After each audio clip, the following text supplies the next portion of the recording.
Qué bueno que los hermanos nos edifican con estas canciones de alabanza a Él, y estamos más que gozosos y preparados para recibir el mensaje que el Señor tiene para nosotros en este día de hoy.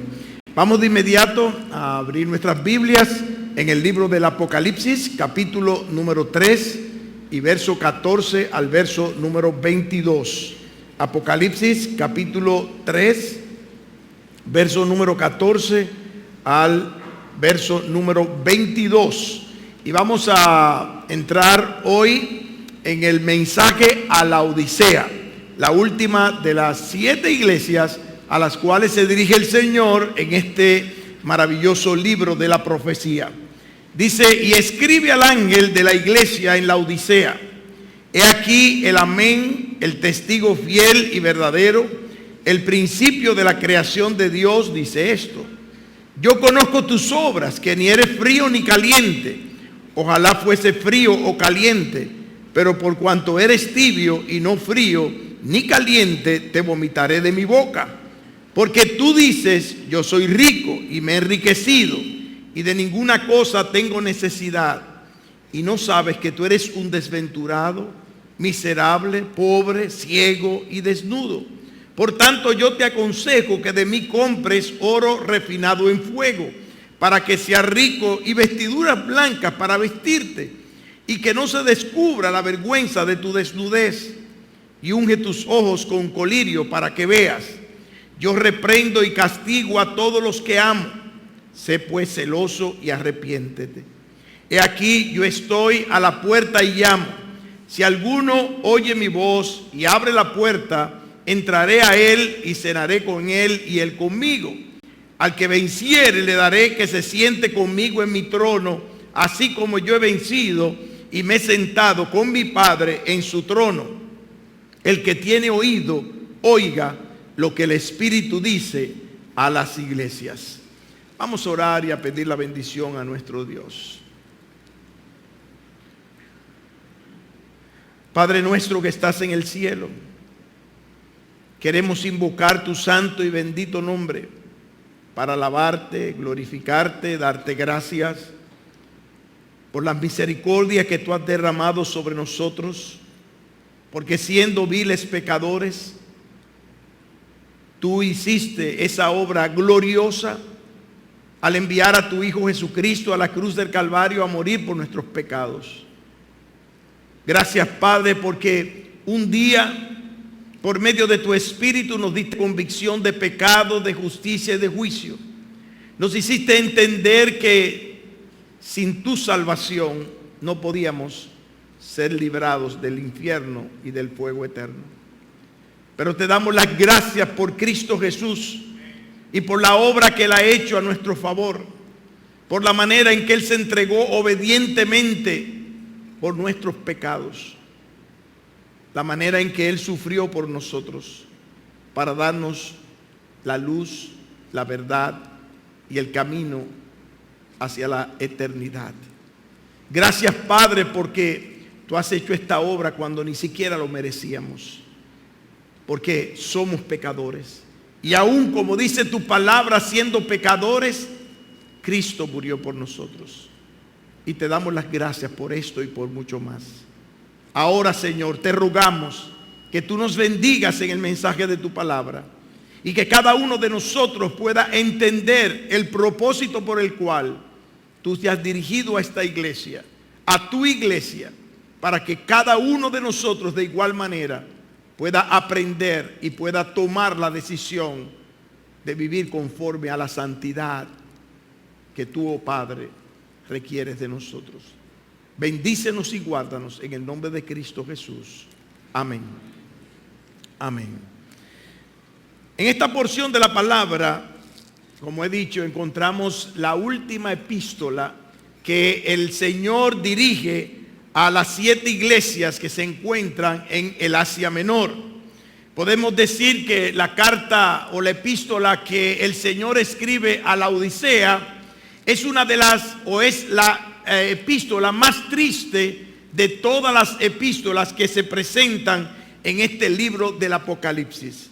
En primer lugar, porque es una epístola a donde el Señor no da ningún tipo de elogio a esta iglesia como hizo con las otras 6 que aparecen en el capítulo 2 y en el capítulo 3 de Apocalipsis. Vemos aquí que el Señor de igual manera trata de una manera misericordiosa, con una tremenda mansedumbre, dándole a esta iglesia una serie de consejos que ellos deben de seguir conforme a la voluntad de Dios, para que ellos pudieran tener la bendición como iglesia de nuestro Señor Jesucristo. Y ciertamente que no hay nada más hermoso ver el momento de restauración, la forma en que el Señor toma a cada una de sus ovejas que no andan conforme a la verdad y trata de rescatarlas, trata de hacerlo indecible para que de manera compasiva y con una actitud ciertamente de misericordia trate de enderezar el camino de aquellos que no han seguido, ¿verdad?, lo que es la santidad en el temor de Dios. La Odisea, igualmente que las demás ciudades que se encontraban en el Asia Menor, fue una ciudad muy importante en el tiempo del apóstol Pablo. Se encontraba a 65 kilómetros al sureste de la ciudad de Filadelfia.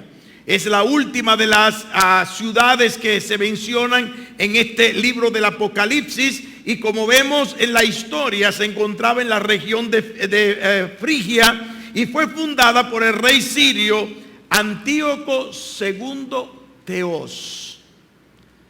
Y es interesante el nombre de este personaje, porque la palabra Teos en el griego es la palabra Dios, o con la cual se menciona el nombre de Dios. Para aquel entonces, aquellos gobernantes y aquellos que estaban en eminencia, al igual que pasaba con muchos que estando dentro de la iglesia tenían este mismo pensamiento, tenían un engreimiento y tenían una soberbia que habían llegado al punto de creerse que eran dioses. Y el rey sirio llamado Antíoco II se le dio también este epíteto de Teos, descendiente él de Seleuco, uno de los grandes generales de Alejandro el Grande. Y vemos que en el año 250 antes de Cristo es cuando se erige esa ciudad. Esa ciudad se le puso el nombre de la Odisea, porque la Odisea era la esposa de Antíoco II Teos, una mujer tan malvada que llegó al punto de la maldad de envenenar a quien había considerado su pueblo, que era el dios de los sirios en aquel entonces. Para el tiempo de nuestro Señor Jesucristo, esta ciudad era una ciudad de mucha importancia también en el aspecto comercial y en el aspecto profesional, en el sentido de que había sido la sede de donde vivía el procónsul romano en tiempos del imperio, y en tiempos donde el imperio romano precisamente estaba gobernando desde España hasta la zona del Medio Oriente. Fue destruida esta ciudad en el año 1042 después de nuestro Señor Jesucristo, y hoy día solamente quedan las ruinas de aquella penosa ciudad, o aquella ciudad que tenía características que estaban fuera de la voluntad de Dios. De acuerdo al dato bíblico, se cree que el fundador de esta iglesia, si no fue el apóstol Pablo, fue Epafras, que aparece precisamente en Colosenses capítulo número 2 y verso número 1 al verso número 3. Si nosotros vamos a la epístola a los Colosenses, encontramos de igual manera que la iglesia de la Odisea tenía una relación sumamente estrecha con la iglesia de Colosas. Y nosotros vemos allí desde el capítulo número 1 a donde se comienza a mencionar lo que fue la relación que había entre la iglesia de los colosenses y la iglesia de los laodicenses. Vamos al capítulo número 2. En el capítulo número 2 y versículo número 1 dice: porque quiero que sepáis cuán gran gozo, cuán gran lucha sostengo por vosotros, dice el apóstol Pablo, y por los que están en la Odisea, y por todos los que nunca han visto mi rostro, para que sean consolados sus corazones, unidos en amor, hasta alcanzar todas las riquezas de pleno conocimiento, a fin de conocer el misterio de Cristo, el misterio de Dios el Padre, y de Cristo, en quien están escondidas todos los tesoros de la sabiduría y del conocimiento. Y vemos allí que el apóstol Pablo tanta preocupación tenía por la iglesia de Colosas, como también tuvo la misma preocupación por la iglesia de los laodicenses. En el capítulo número 4 y verso número 12 de la epístola a los colosenses, encontramos allí al que se piensa que era fundador de esta iglesia, o de la iglesia de los laodicenses. Y vemos ahí que el apóstol Pablo, a escribir esta epístola, siendo él un colaborador del ministerio de Pablo, toma su pluma para decir: os saluda Epafras, el cual es uno de vosotros, siervo de Cristo, siempre rogando encarecidamente por vosotros en sus oraciones, para que estéis firmes, perfectos y completos en todo lo que Dios quiere. Porque de él doy testimonio de que tiene gran solicitud por vosotros y por los que están en la Odisea y los que están en Hierápolis. O sea que vemos la estrecha relación como aparece en esta epístola a los colosenses entre esta iglesia y la iglesia de los laodicenses. En el versículo número 15 de este mismo capítulo 4 de la epístola a los colosenses, también dice la palabra, o el apóstol Pablo: saludad a los hermanos que están en la Odisea. O sea que había una comunión bien estrecha, una relación bien cerrada entre estas dos iglesias. Y a Ninfas, y a la iglesia que está en su casa.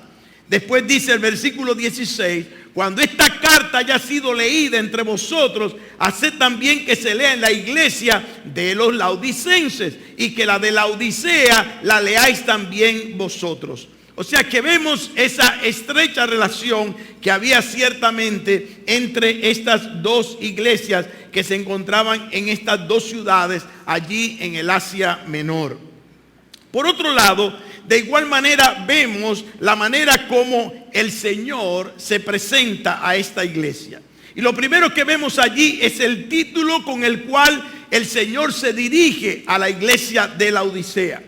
Dice allí la palabra: y escribe al ángel, capítulo 3, verso 14 de Apocalipsis, y escribe al ángel de la iglesia en la Odisea: he aquí el amén, el testigo fiel y verdadero, el principio de la creación de Dios, dice esto. Y ahí vemos que el primer calificativo que utiliza el Señor para referirse a la iglesia de la Odisea es precisamente el calificativo de amén. ¿Qué significa la palabra amén? La palabra amén significa así sea, o verdaderamente sí, o el sí. Es lo que vemos en la palabra de Dios. Es interesante, si abrimos nuestras Biblias en la segunda epístola del apóstol Pablo a los Corintios, y capítulo número 1 y verso 19 al 20, encontramos cuando dice la palabra de Dios: porque el Hijo de Dios, Jesucristo, que entre vosotros ha sido predicado por nosotros, por mí, Silvano y Timoteo, no ha sido sí y no, mas ha sido sí en él, porque todas las promesas de Dios son el sí, y en él amén, por medio de nosotros, para la gloria de Dios. Y vemos aquí que hay una relación maravillosa al hacer entender que en el Señor Jesucristo, por cuanto es Dios, no hay variación. Él es el mismo ayer, hoy y siempre. Cuando el Señor dice algo, nosotros solamente tenemos que decir amén. Solamente tenemos que decir amén. Y precisamente el Señor se ha dirigido a esta iglesia que no ha sabido ni ser sí, ni ser no, ni ser una cosa, ni ser otra, dice la palabra de Dios. El que es el amén, la verdad esencial, la verdad expresada en una persona que es la persona de Cristo, se dirige a ellos con este calificativo para hacerles entender lo que significa ser firme y fiel en cuanto a todo lo que tiene que ver con nuestra dedicación al Señor. El segundo calificativo que utiliza nuestro Señor Jesucristo para dirigirse a la iglesia de los laodicenses es el testigo fiel y verdadero. El testigo fiel y verdadero. Es interesante cómo el Señor da testimonio aquí de lo que es su realidad como ser y como persona. Y si vamos a Juan capítulo número 1 y verso número 18, encontramos allí cuando la Biblia nos enseña que Él es el que da testimonio del Padre.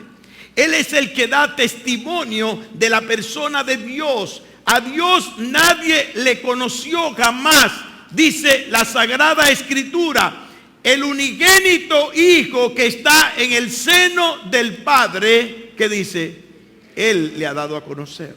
Él es que ha dado testimonio de quién es el Padre y cómo es el Padre, como dice la palabra de Dios. De igual manera, si abrimos nuestras Biblias en el Evangelio de Juan capítulo 5 y verso número 30, se habla allí de nuestro Señor Jesucristo y de la manera en que otros dieron testimonio y fueron testigos de su grandeza y de su poder. Y dice allí la palabra: no puedo yo hacer nada por mí mismo. Según oigo, así juzgo. Y mi juicio es justo, porque no busco mi voluntad, sino la voluntad del que me envió, la del Padre. Si yo doy testimonio acerca de mí mismo, mi testimonio no es verdadero. Otro es el que da testimonio acerca de mí, y sé que el testimonio que da de mí es verdadero. Vosotros enviasteis mensajeros a Juan, y él dio testimonio de la verdad. Pero yo no recibo testimonio de hombre alguno, mas digo esto para que vosotros seáis salvos. Él era antorcha que ardía y alumbraba, y vosotros quisiste regocijaros por un tiempo en su luz. Mas yo tengo mayor testimonio que el de Juan, porque las obras que el Padre me dio para que cumpliese, las mismas obras que yo hago, oiga, dan testimonio de mí, que el Padre me ha enviado. También el Padre que me envió ha dado testimonio de mí. Nunca habéis oído su voz, ni habéis visto su aspecto, ni tenéis su palabra morando en vosotros, porque a aquel que él envió vosotros no creéis. Escudriñad las Escrituras, profundicen en las Escrituras. En pocas palabras, buceen en las Escrituras, sumércanse en las Escrituras, porque en ella os parece que tenéis vida eterna, y ellas son las que dan testimonio de mí. Y ellas son las que dan testimonio de mí. Y vemos aquí, conforme a la voluntad del Señor, la manera en que el Señor Jesucristo se presenta a esta iglesia, dándole testimonio de que Él es el que ha dado a conocer al Padre, y que no solamente otros, sino sus propias obras, obras que son obras de Dios, han sido hechas y han sido las que dan testimonio, o las que han dado testimonio de lo que es su persona. Él es el testigo fiel y verdadero que Dios ha enviado para que nosotros le conozcamos. Por eso Él dijo en una ocasión: el que me ha visto a mí, ha visto al Padre. El que me ha visto a mí, ha visto al Padre. Yo soy esencia del Padre, y soy tal cual es el Padre. El Padre y yo uno somos, dijo el Señor Jesucristo. Entonces, una realidad que Él tenía todo lo que necesitaba para presentarse a la iglesia de Laodicea como el testigo fiel y verdadero, como el ejemplo para ellos a ser de igual manera testigos de la obra de nuestro Dios. Déjeme decirle que lo único que nosotros tenemos por hacer, conforme a la voluntad de Dios en esta tierra, es ser testigo de su nombre. Oiga, ser testigo de su nombre. Es lo único. El Señor nos dejó en esta tierra para que nosotros testifiquemos de Él. Esas fueron sus palabras cuando se despedía de los discípulos, y les digo a los discípulos, y vosotros me seréis testigos en Jerusalén, en Judea, en Samaria y hasta lo último de la tierra. Preocúpate que tú estés siendo testigo de nuestro Señor Jesucristo ante aquellos que no le conocen. Que tú puedas manifestar no con palabras, sino con hechos, con tu vida, el que tú eres un testigo verdadero y fiel de nuestro Señor Jesucristo. Porque no es simplemente nosotros hablar de Cristo, es nosotros comportarnos como Cristo se comportó y como Cristo actuó cuando estuvo aquí en la tierra. El tercer calificativo que utiliza nuestro Señor Jesucristo para referirse a la iglesia de Laodicea es el principio de la creación de Dios. El principio de la creación de Dios. Una expresión bien interesante y que otras interpretaciones religiosas y específicamente dentro de los testigos de Jehová han manipulado para decir que Cristo ha sido creado, que Él no es Dios. Es interesante ver la ignorancia que tiene mucha gente cuando anda en religiones falsas, en el desconocimiento de la palabra de Dios. ¿Qué es lo que está diciendo el Señor Jesucristo en Apocalipsis capítulo número 3 y versículo 14, cuando dice: soy el principio de la creación de Dios? La palabra que se utiliza aquí para designar la palabra principio es en el original griego la palabra arqué. Y oiga lo que significa esta palabra. Esta palabra significa que Cristo es el principio, y en el sentido real, nuestro Señor Jesucristo es aquel que es la causa primaria o la fuente originaria de la creación a través del cual Dios obra. Cuando dice Génesis capítulo 1, en el versículo 26, cuando habla el Señor diciendo: hagamos al hombre a nuestra imagen conforme a nuestra semejanza. ¿Por qué Dios habló en plural? Porque estaban ahí las tres personas de la Trinidad. La Biblia dice que el Espíritu de Dios se movía sobre la faz de la tierra. Ahí dice la Escritura que estaba la presencia de Dios que lo iluminaba todo. Y dice la palabra del Señor que por medio de su palabra Él dio a conocer lo que habría de ser la creación para el hombre. Una y otra vez, cuando el Señor se refiere aquí: soy el principio de la creación de Dios, nos está diciendo, conforme a la palabra original, soy la causa primaria y la fuente originaria de la creación a través del cual Dios está obrando. De hecho, en el libro de Colosenses capítulo número 1 y verso 15, también hay otro texto que declara: Él es la imagen del Dios invisible, el primogénito de toda creación. Bueno, mire, Él fue el primero de muchos. O sea que en este caso Él fue creado. Y la palabra primogénito es interesante aquí, porque la palabra griega que se utiliza para primogénito es la palabra prototokos.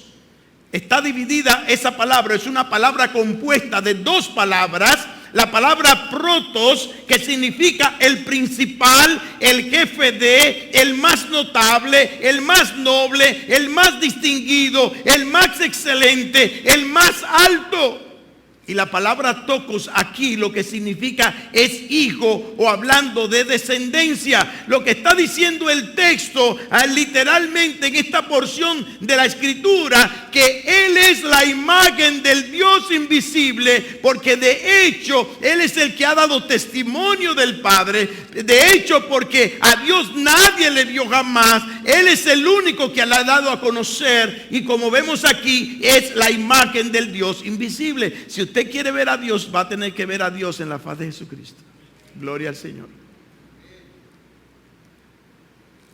Y aparte de eso dice, el primogénito de toda creación. ¿Qué es lo que está diciendo aquí? Que Él ciertamente es el principal, el jefe, el más notable, el más noble, el más distinguido, el más excelente, el más alto Hijo de Dios, que ha dado origen a esta creación.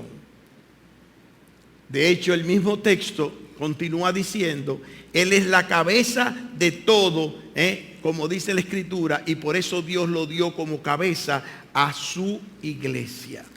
Es interesante entonces ver cómo el Señor se presenta propiamente a la iglesia de los laodicenses, diciéndole, soy el principio de la creación de Dios. Vaya a Hebreos capítulo 1 y verso número 1 al verso número 4. Hebreos capítulo número 1.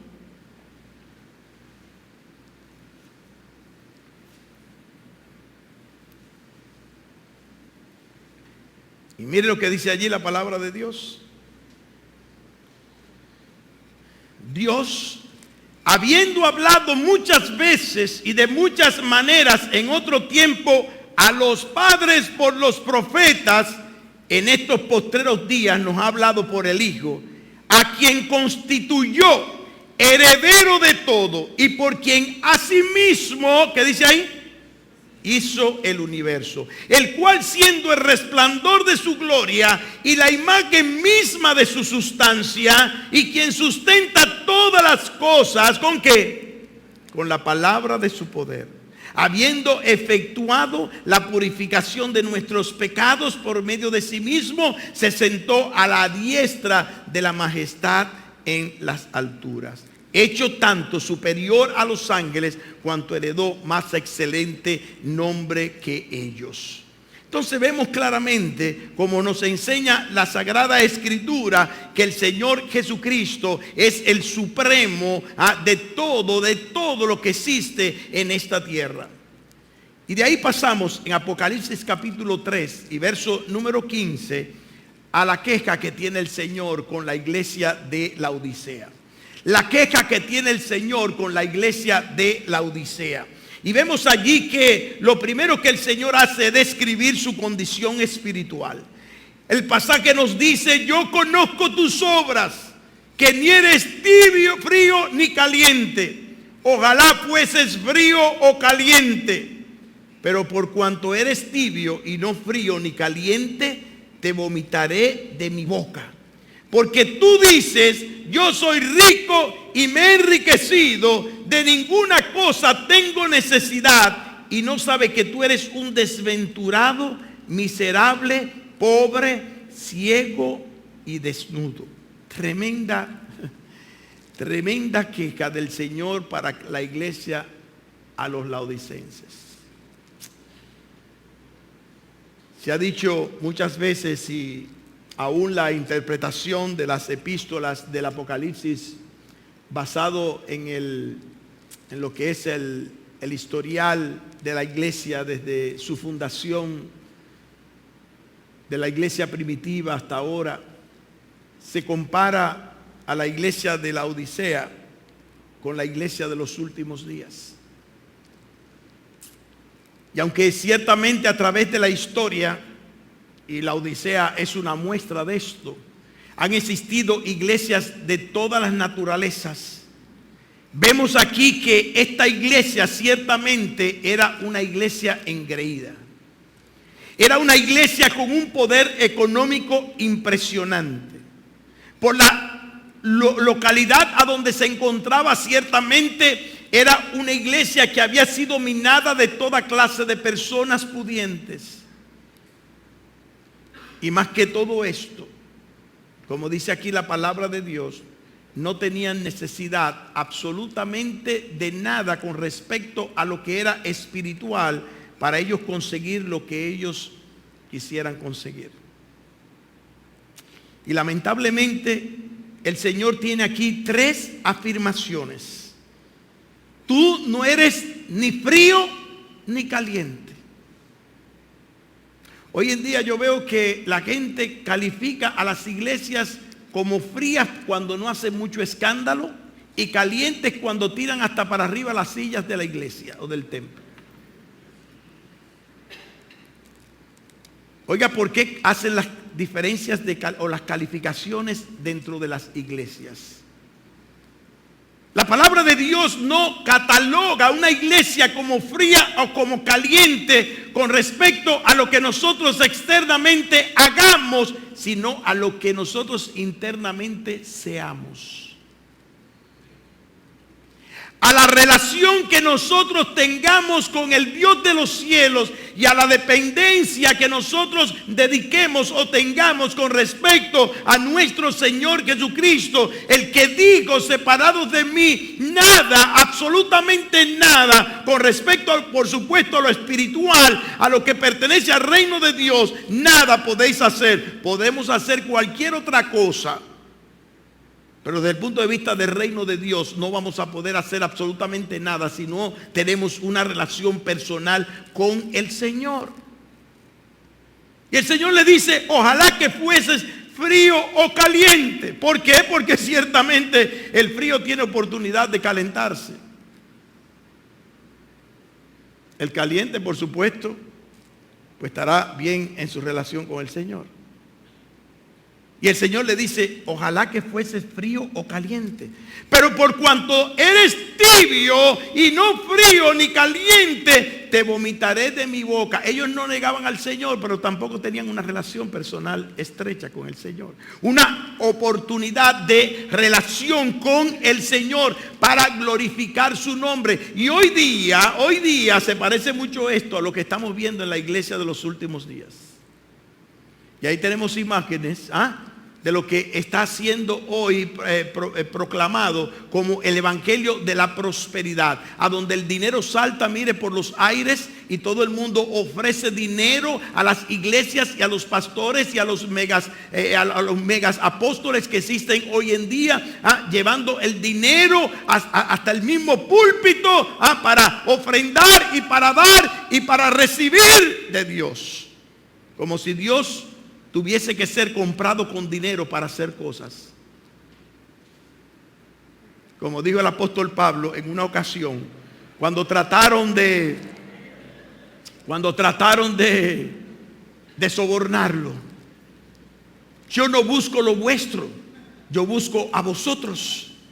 No me interesa lo que tú tienes, no me interesa lo que tú produces, no me interesa el estatus económico en el cual tú estás. Lo que me interesa es tu alma, para que te conviertas a Cristo y salgas del infierno y vayas al cielo.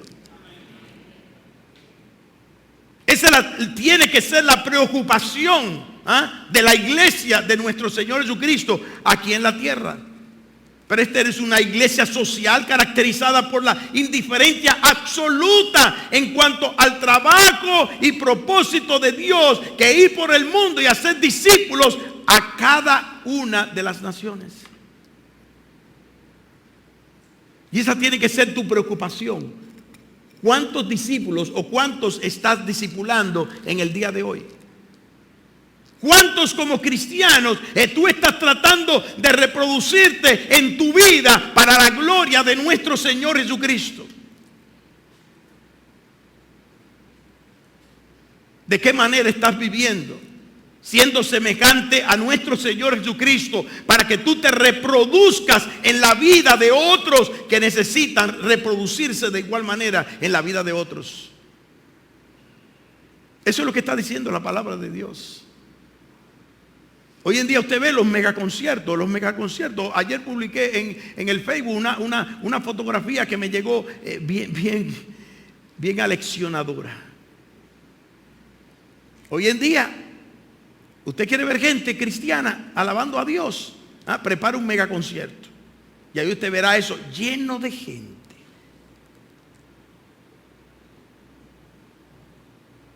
¿Usted quiere ver el templo vacío? Diga, el miércoles a las 6 de la tarde tenemos oración.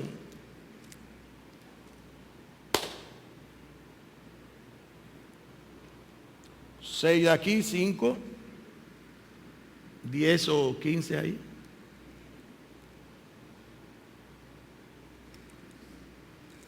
Ojalá fueres frío o caliente.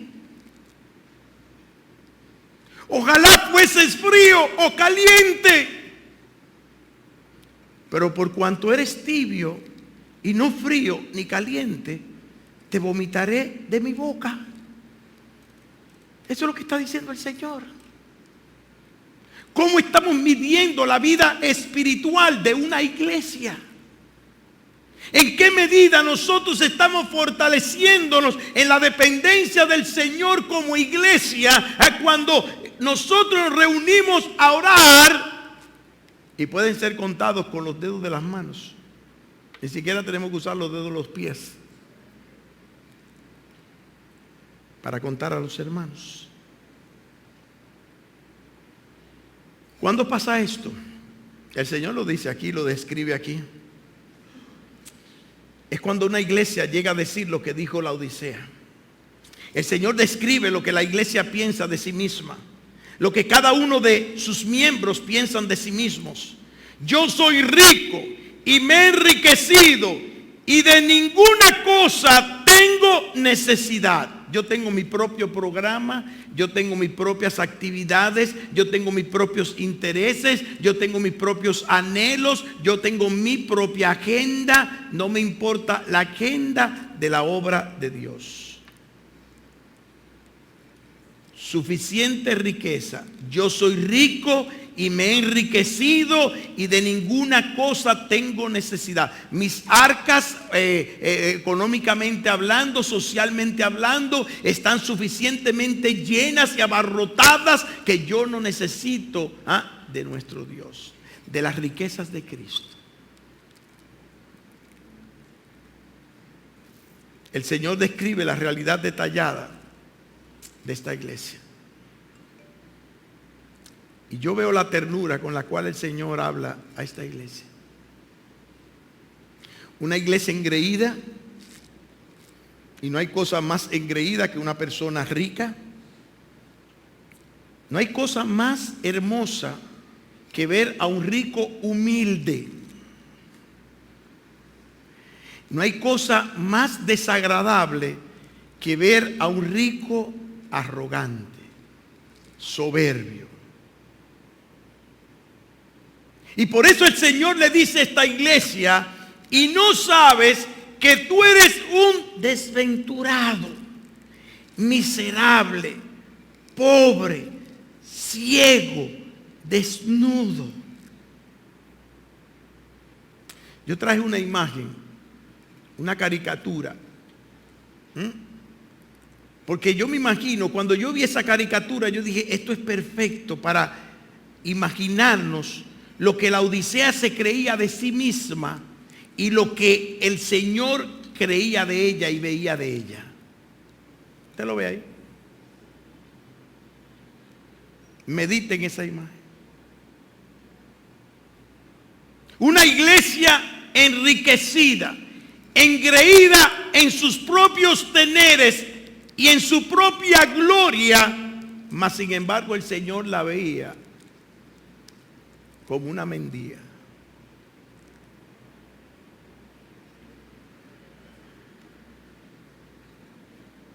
Y no sabes que tú eres un desventurado, miserable, pobre, ciego, desnudo.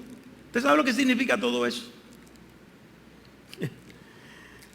Mire, la palabra de desventurado es uno que es infeliz, desdichado, desgraciado, uno que no posee la felicidad de ser portador de las bendiciones de Dios. Eso es un desdichado, uno que no tiene dicha, uno que no tiene bienaventuranza en su vida.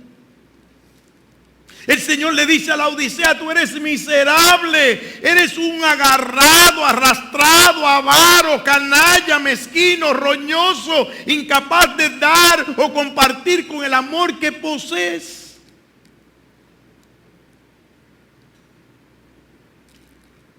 Tú eres pobre,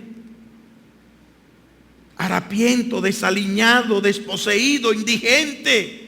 En el aspecto espiritual no posees tesoros en los cielos porque no te has preocupado por ahorrar en el banco del cielo, poniendo la vista en las cosas de arriba, sino en las de la tierra.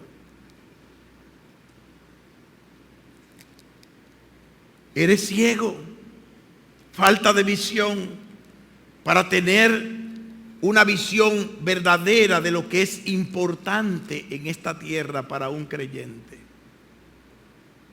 No ves lo que es gloria de Dios. No tienes visión para poder darte cuenta de aquello que Dios aprecia.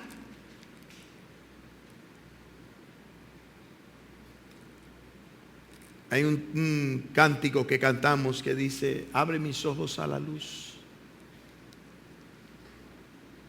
Pero el Señor le da después una recomendación a esta iglesia y dice: tú estás desnudo, tú no tienes vestidura adecuada para estar en la presencia del Señor.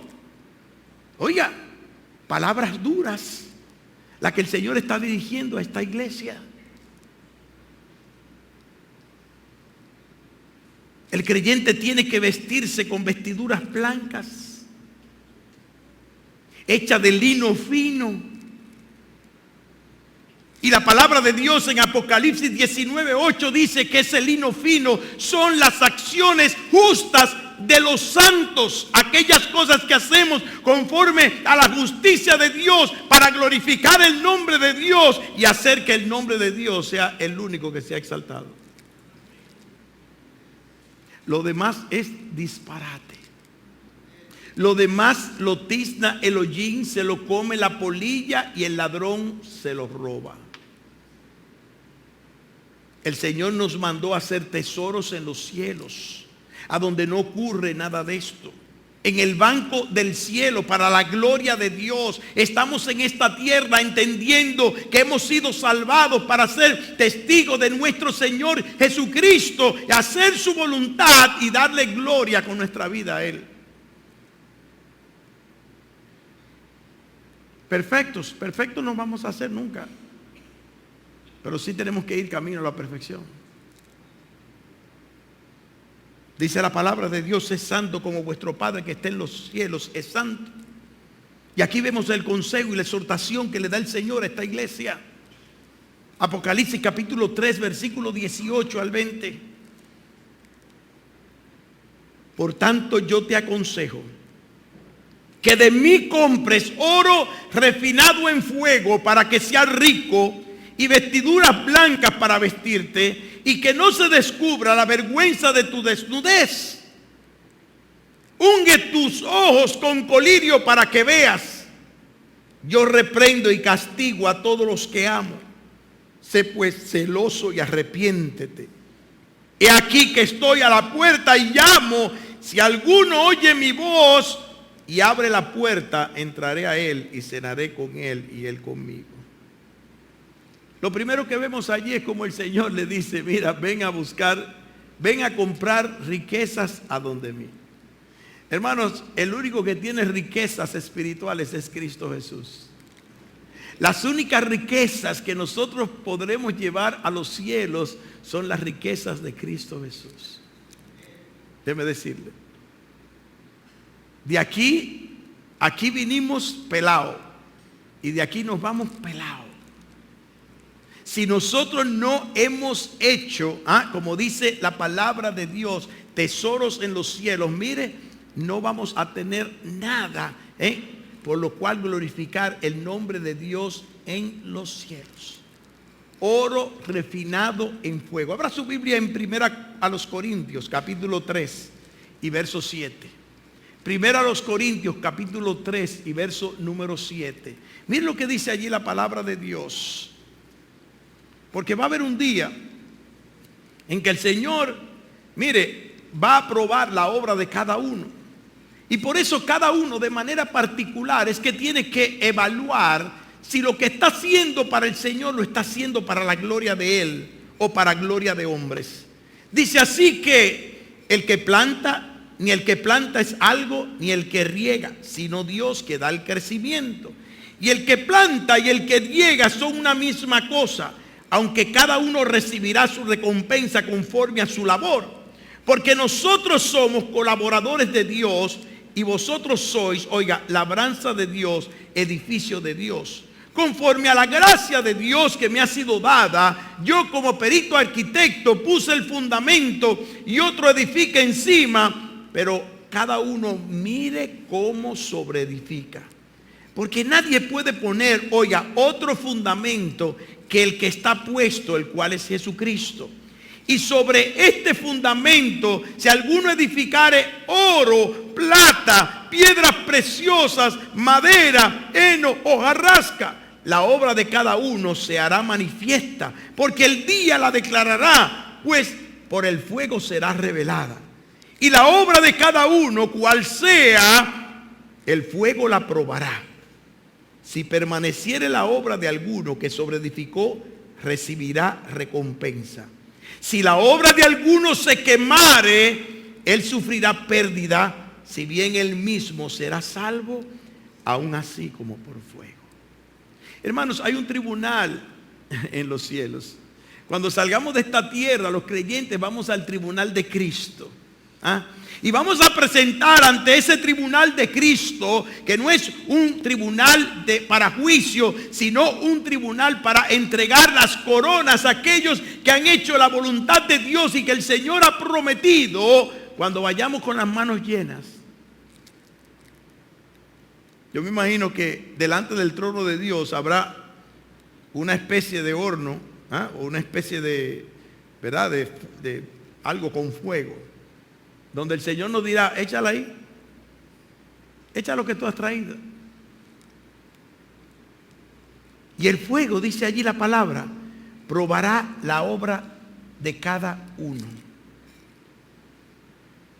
Dice aquí la palabra de Dios, si lo que edificaste fue sobre oro, plata, piedras preciosas, dice, eso será purificado por el fuego. Pero si tu obra ha sido hecha o tu fundamento ha sido puesto en madera, heno o hojarasca, dice, el fuego la consumirá. Y lo único que vas a sufrir es pérdida. Esto en buen dominicano dice el versículo: si la obra de alguno se quemare, él sufrirá pérdida, si bien él mismo será salvo como de achepa, por la gracia de Dios. Pero no tendrá la bendición que Dios quiere darle a sus hijos, dice la palabra del Señor. Como dice a la iglesia de la Odisea: yo quiero que tú seas, como dice aquí, o frío o caliente, pero que no seas tibio. Que no te creas que eres y que no eres. Que no te creas rico y seas pobre. Que dependas de mí. Que busques lo que permanece y es para la gloria de Dios.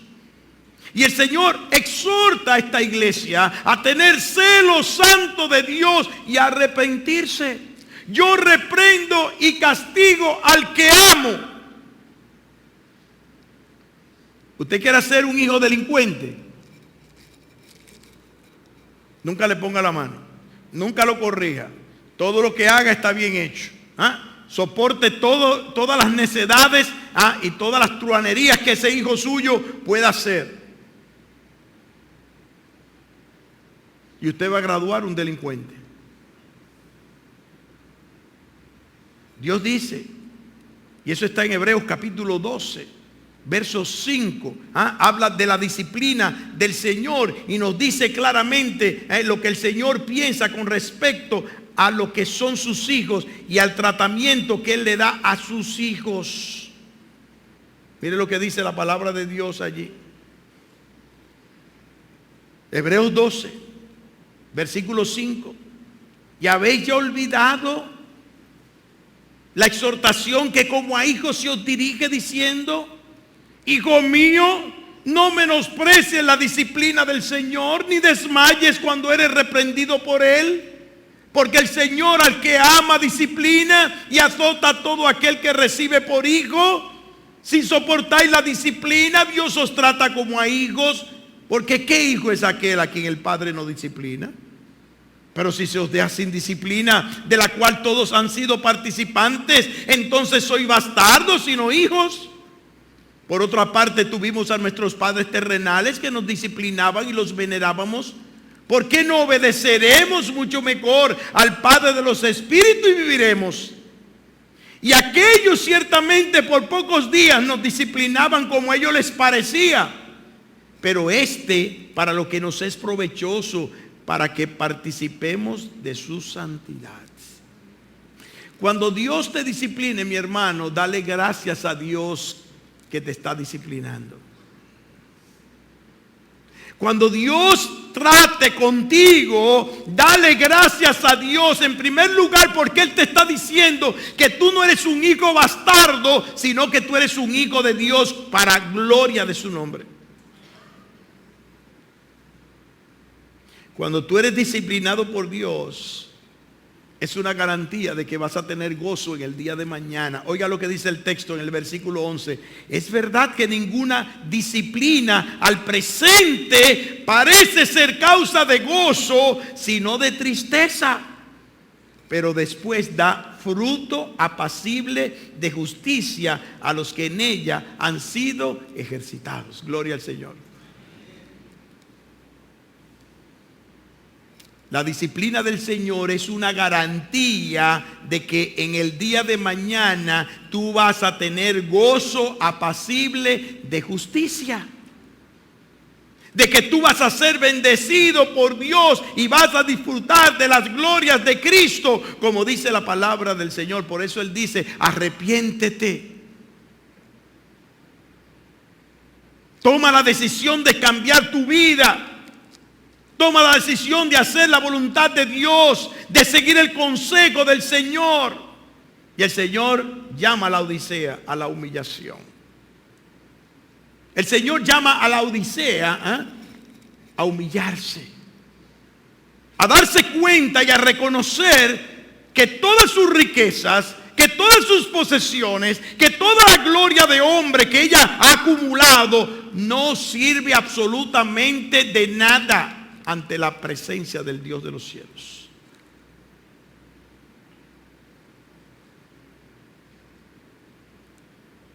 No predique en una iglesia grande, no predique en una iglesia hermosa, no predique en una iglesia donde hay esto, donde hay aquello. Predique en una iglesia santa para la gloria de Cristo. Eso es lo que dice la palabra de Dios. Y por eso Él concluye diciendo: he aquí, mire con qué ternura, he aquí, yo estoy a la puerta y llamo. Si alguno oye mi voz y abre la puerta, entraré a él y cenaré con él y él conmigo. Y este es un versículo muy mal utilizado por muchos cristianos, porque se le aplica a incrédulos. Y este versículo no se aplica a incrédulos. El Señor está hablando a una iglesia cristiana. Está hablando a hijos suyos. Está hablando a creyentes que se han apartado, a creyentes que se han hecho soberbios, que están viviendo una vida engreída, una vida que piensan que tal vez ya tenemos salvación, tenemos vida eterna, ya tenemos una iglesia grande, tenemos una iglesia hermosa, maravillosa, tantos programas, tantas actividades, no necesitamos absolutamente de más nada del Señor. Y el Señor le está diciendo a los creyentes: yo estoy aquí a la puerta. Yo estoy aquí a la puerta y llamo. ¿No dijo tantas veces el Señor en cada uno de los finales y despedidas a las 7 iglesias del Apocalipsis: el que tiene oído para oír, oiga?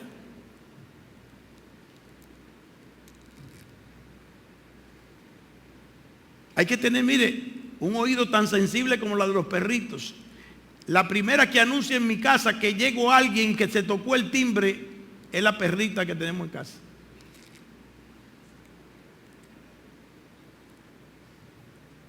Y a veces digo yo a Yoli, ¿tocaron el timbre? No, yo no oí nada. Y la perrita en la puerta.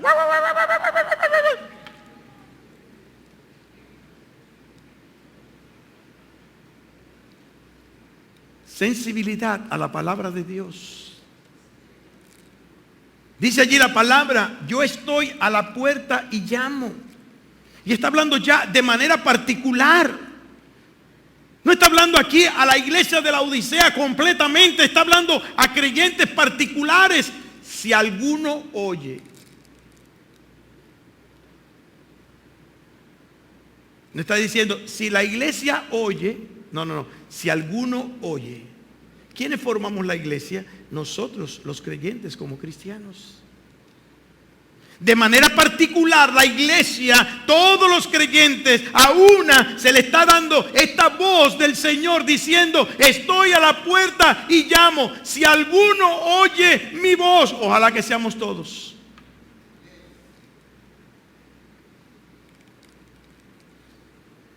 Y abre la puerta.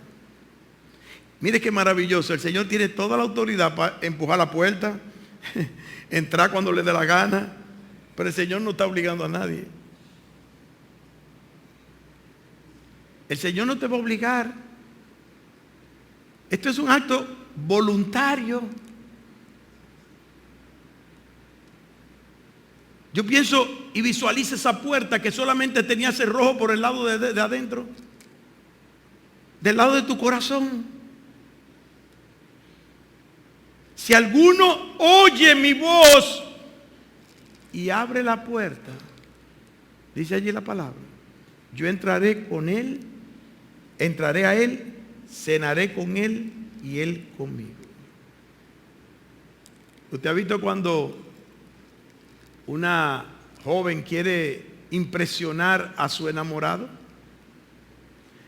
¿O una esposa o un esposo quiere impresionar a su amada? Que está ella afuera de compra por ahí, el esposo le espera con todo a media luz, una mesita de dos, una comida suculenta gourmet, una flor en el medio, todo así. Dándole técnica a estos muchachos.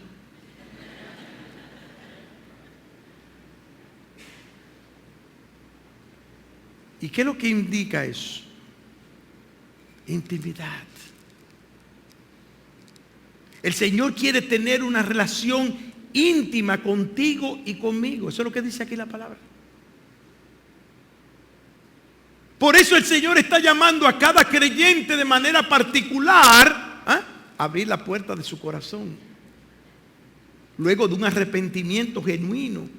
Señor, ya yo no quiero seguir viviendo mi vida cristiana tibia. Señor, yo quiero hacer tu voluntad y ser testigo tuyo aquí en la tierra, viviendo para tu gloria.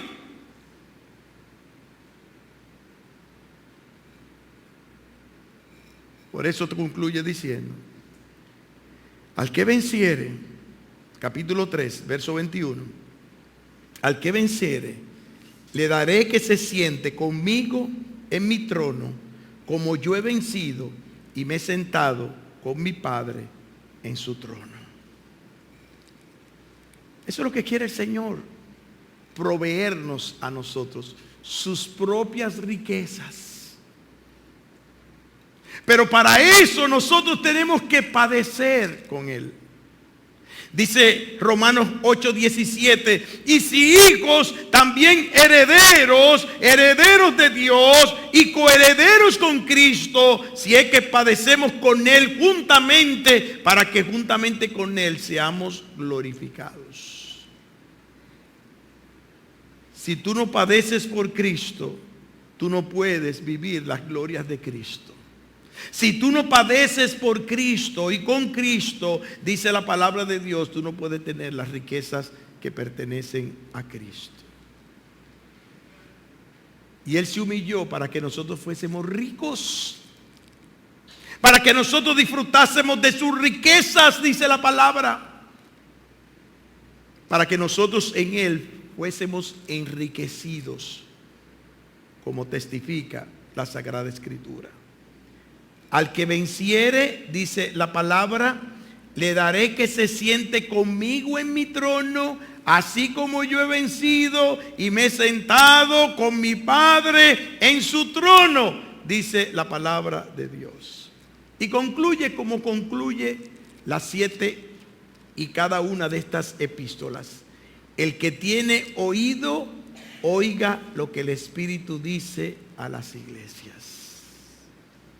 Mis amados hermanos, concluyendo y haciendo aplicaciones, hemos visto 7 mensajes a 7 iglesias que, al igual que nosotros, tienen bendiciones y también tienen situaciones difíciles.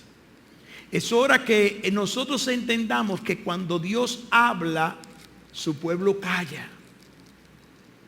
Medite en su palabra. Si está bien, que siga haciendo la voluntad de Dios. Si está mal, entonces dice la Escritura, arrepiéntete y haz la voluntad de Dios. Vamos a orar.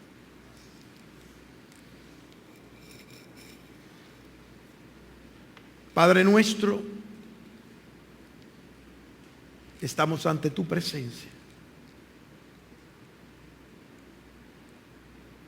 Oh Dios de los cielos, no hay nada oculto que no será revelado en aquel día, en el día del juicio, delante de ti. Y queremos darte gracias, Padre, por estos mensajes de tu palabra. Por todos y cada uno de aquellos que tú has escrito, estas 7 iglesias, que nos han enfrentado a nuestros corazones. Te rogamos, Padre, que tú limpies nuestros corazones. Que nos dé la oportunidad, oh Dios, de escudriñarnos a nosotros mismos. Revisarnos a nosotros mismos. Oh Padre, y ante tu presencia, reconocer que sin ti nada somos. Que separados de ti nada podemos hacer. Padre, fortalece a esta tu iglesia. Padre, que nosotros tengamos amor por ti, oh Dios. Que nosotros anhelemos esa relación personal contigo, oh Dios.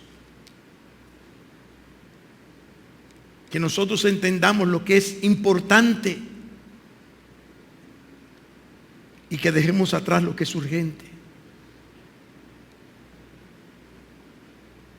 Y que te demos la oportunidad de hacer tu voluntad en nuestras vidas. Padre, sabemos que donde estén 2 o 3 reunidos en tu nombre, tú estás en medio de ellos. Y te rogamos, Padre, que ahora en tu presencia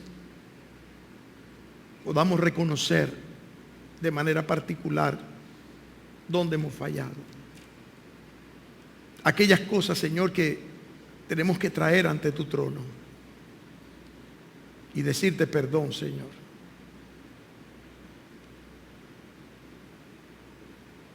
Límpianos, Padre. Danos la oportunidad, Señor, de salir de la tibieza espiritual. Sabemos que de una u otra manera muchas veces nuestras vidas caen en desiertos espirituales, en sequedad espiritual. Ayúdanos, Señor, a recobrar ese primer amor que tú recomendaste a la iglesia de Éfeso, la fidelidad de Esmirna, el amor de Filadelfia y todas aquellas cualidades, Señor, que tú destacas en cada una de estas iglesias que nos hacen ser lo que debemos ser. Bendice a tu iglesia, oh Dios, y ten misericordia de nosotros. En el nombre de Cristo Jesús. Amén.